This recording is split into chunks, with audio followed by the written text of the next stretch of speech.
But we begin with the specter of negative and violent political rhetoric that is once again rearing its ugly head. Donald Trump posting 77 times on Easter Sunday alone, attacking the president, prosecutors, judges, sitting lawmakers, and reposting dozens of far-right articles praising him and trashing the Biden administration. His primary Easter message contained just 7 words about Easter itself, but 161 more, calling his enemies evil and sick, America a failing nation. He even reposted an article comparing his legal troubles to Christ's crucifixion. This is not new, but the timing is making many House Republicans increasingly uneasy, as Politico reports, painfully aware that their own campaigns will constantly be asked to answer for his controversial or erratic statements. So, is this Trump's intractable strategy now? His vitriol focused on his legal opponents with less time spent on traditional campaign events? And will it add fuel to President Biden's new strategy to get under Trump's skin, potentially provoking more of the kinds of attacks we saw over the past 36 hours? I want to bring in Jonathan Lemire, White House bureau chief for Politico, host of MSNBC's Way Too Early, and an MSNBC political analyst. Matt Gorman was senior communications advisor for the Tim Scott campaign. He also worked with Jeb Bush, Mitt Romney, and the NRCC.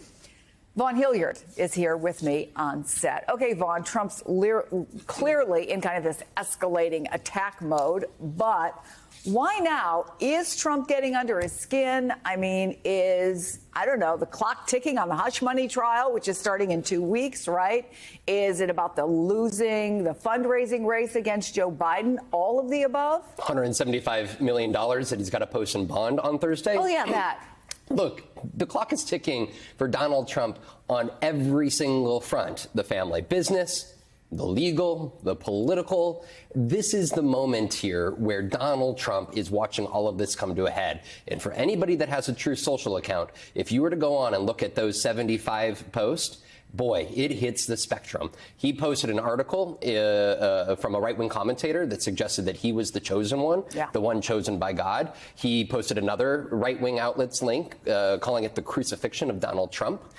He posted about Fani Willis. I mean, this, though, is Donald Trump, who he's always been. You'll go back to just a couple months ago, last Christmas, when he said that Jack Smith was going to go rot in hell. But this is for Donald Trump here, ultimately the political.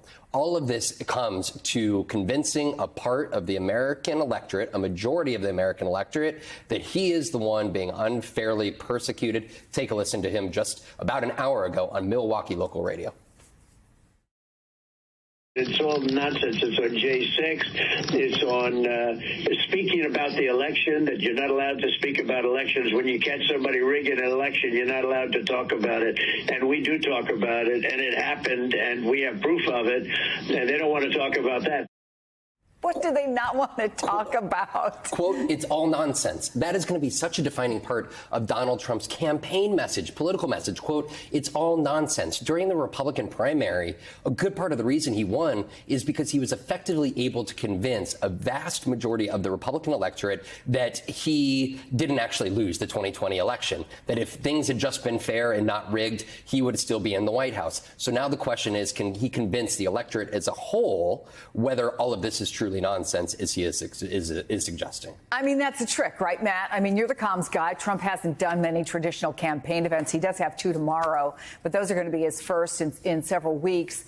Are these kinds of online attacks even more of a campaign strategy now than they were in the past, kind of making up for time he's going to have to spend in court for maybe a lack of campaign cash to hold some of those rallies? Can he use this as effectively as he did almost 8 years ago? Yeah, 2 things to keep in mind that I think color a lot of this. Number one, you're right. Him and the RNC need campaign cash. So look, they want to rile up supporters. They want folks talking about what they're saying in fundraising emails and on Truth Social, because among the donors or low dollar digital donors, they'll get money off that. At least they hope they can. And number 2, you look back, actually, and Vaughn kind of mentioned this a little bit too. He has a pattern of using this sort of thing, especially around holidays. And I don't think it's an accident. I think, number one, holidays tend to be slow news days, right? And number 2, he uses the dichotomy of a holiday like Christmas or Easter with some of these more vitriolic attack statements because he knows that sort of cognitive dissonance will get headlines and it will get covered a lot more. Yeah, Matt, let me ask you, do you think that when it's 77 posts and they are overwhelmingly negative, there's absolutely no concern? And again, we're talking about that small middle of the electorate that he's going to need to win, that they don't look at that and say, really, on Easter, that's how you're spending your time? I candidly think that the very, very small middle who will be swayed, say the double haters who hate Trump and hate Biden, I don't think necessarily his Truth Social posts are going to be convincing him of that. I think it's going to be a lot of other things, candidly, because I think it's going to be a lot of noise. They know they've priced in what you get with a Donald Trump presidency. We've all been through it before. I don't think that's going to be a factor for those folks in the middle who I think they used to be talking about. Yeah, you do, though, wonder what the line is, right, Jonathan? There's this video the Trump campaign posted showing an image of President Biden hog-tied in the back of a pickup truck.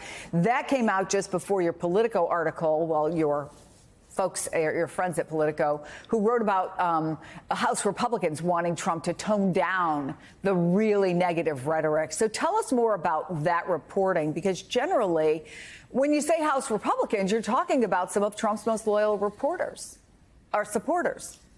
Well, first of all, I think there is something to be said for the intention to do this around the holidays. It's almost something of a tradition for him to wish the happy holidays to the haters and the losers, and then he goes on a screed about who those people might be because he knows he can get attention. But I also think this is aimed at his base.